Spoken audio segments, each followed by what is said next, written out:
In tonight's headlines, the first district council polls under revamped rules are underway, with just over 1 million voters turning up as of 7:30 p.m. Authorities are going all out to boost turnout rate by providing free rides to the elderly and making arrangements for cross-border voters. And the Los Angeles Lakers clinched the inaugural NBA Cup.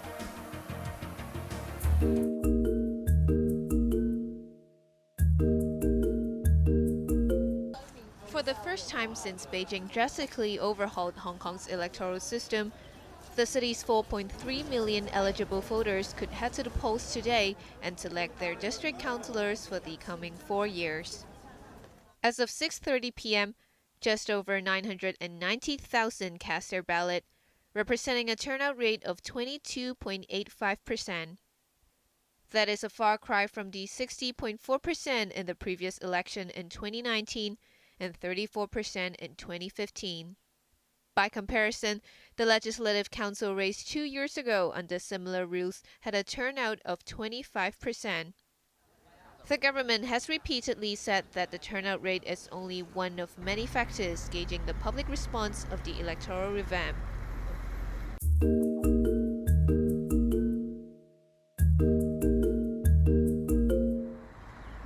Under the revamped electoral system, the government has added the brand new district committees constituency. More than 2,500 members of 3 government-appointed committees, namely Fight Crime, Fire Safety, and Area, were empowered to select 176 councillors. They had 228 candidates to choose from. Unlike geographical constituencies, the district committee's race only lasted 6 hours and polling ended at 2:30 p.m. With a turnout of slightly over 96%, this means 78 voters did not cast their ballot. All 102 members of Northern District turned up, while Sham Shui Po had the highest absent rate at 6%.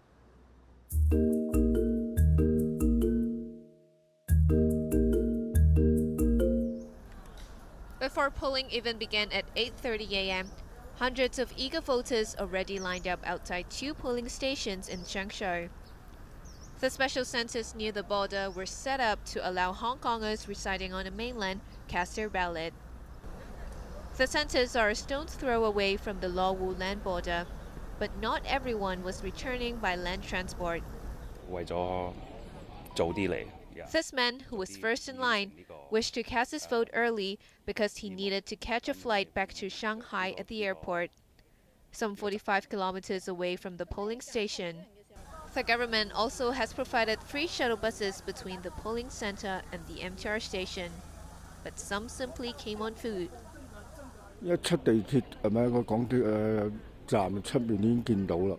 The stations are very convenient, and I noticed ample signage guiding voters along the way once I exited the station, this man explained. But others lamented the need to cross the border to vote, unlike in 2021 when authorities set up polling centers inside 3 border checkpoints for the Legislative Council elections.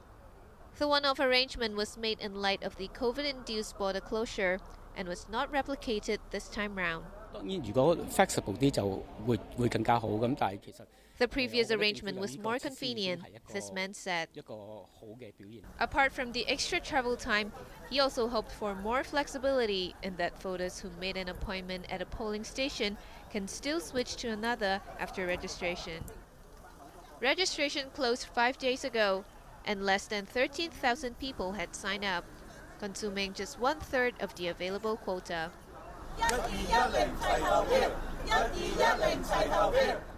Former Security Minister turned lawmaker Lai Tong-kwok traveled all the way north to visit one of the designated polling stations this afternoon.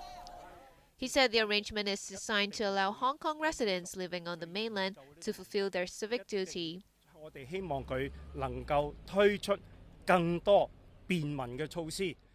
The Hong Kong delegate to Beijing's top political advisory body, the Chinese People's Political Consultative Conference, welcomed more such arrangements in future elections. Janice Low, Cable News.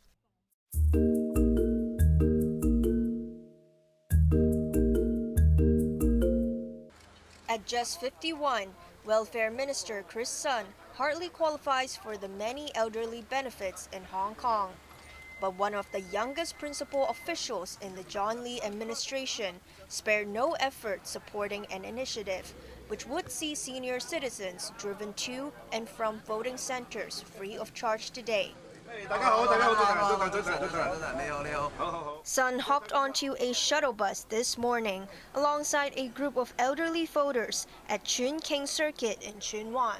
From there, it was a 5-minute ride to their designated polling station on Hoi Pa Street, sparing them a 1-kilometer walk, which could have taken them half an hour or longer. The arrangement was fully subsidized by the Social Welfare Department. Over 190 elderly centers had successfully applied for the $20,000 grant to cover transportation and manpower costs. This woman had nothing but praise for the scheme upon arriving at the polling station. Another elderly woman said it was much more convenient now, as she used to have trouble walking to the polling station. Sun sidestepped a question whether the initiative was to boost turnout rates. 1 in 5 Hong Kongers are now 65 or older, so there is a need to make the polling centers more accessible for elderly voters, he said. Sun also rejected concerns of impartiality, saying applicants with political affiliations would be screened out, while recipients of the subsidy must not campaign for any candidate. The government will gauge the scheme's effectiveness before deciding whether to implement it again in future elections. Maisie Mok, Cable News.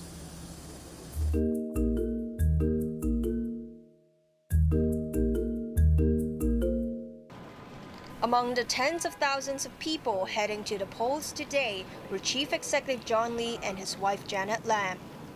Lee submitted his ballot paper at the Raimondi College polling station in the mid-levels this morning. He stressed the importance of the revamped district council elections, describing it as the last piece of the puzzle in Beijing's policy of patriots administering Hong Kong. Without naming names, he lashed out at certain former district councillors who advocated the city's independence or engaged in acts of endangering national security. That's why we revamped the electoral system, so that elected councillors will no longer betray the interests of Hong Kong and the country, Lee added. His right-hand man, Chief Secretary Eric Chan, was asked about his expectations on the turnout, especially with the government going all out to promote the election with a lavish gala last night. Chan insisted authorities did not set an indicator for the turnout, while yesterday's fun day was to let people recognize the importance of voting and does not have a direct relation to the turnout rates. Other officials who have cast their votes this morning included Financial Secretary Paul Chan and Secretary for Justice Paul Lam. Stepping out from a polling station in Kowloon City, Security Chief Chris Tang said the police force have deployed over 10,000 officers on polling day. The government has also set up an emergency monitoring and support center to ensure the election went ahead in a safe and orderly manner. Maisie Mok, Cable News.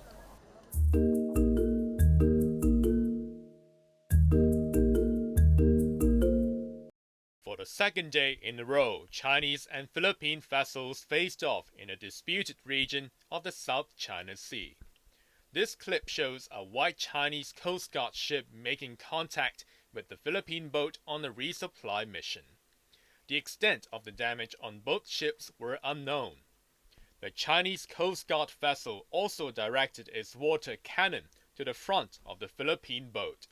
The tense exchange early this morning unfolded near the second Thomas Shoal, or Run-Ai Reef, according to Beijing.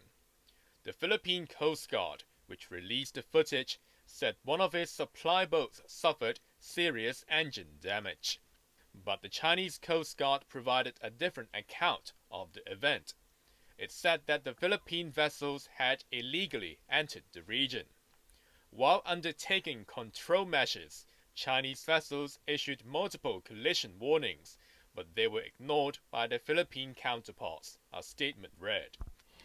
The incident came just one day after a similar episode near the Scarborough Shoal, also known as Huangyan Island. Both Beijing and Manila claim to have sovereignty of the resource-rich region, which is also an important sea channel. Raymond Yan, Cable News.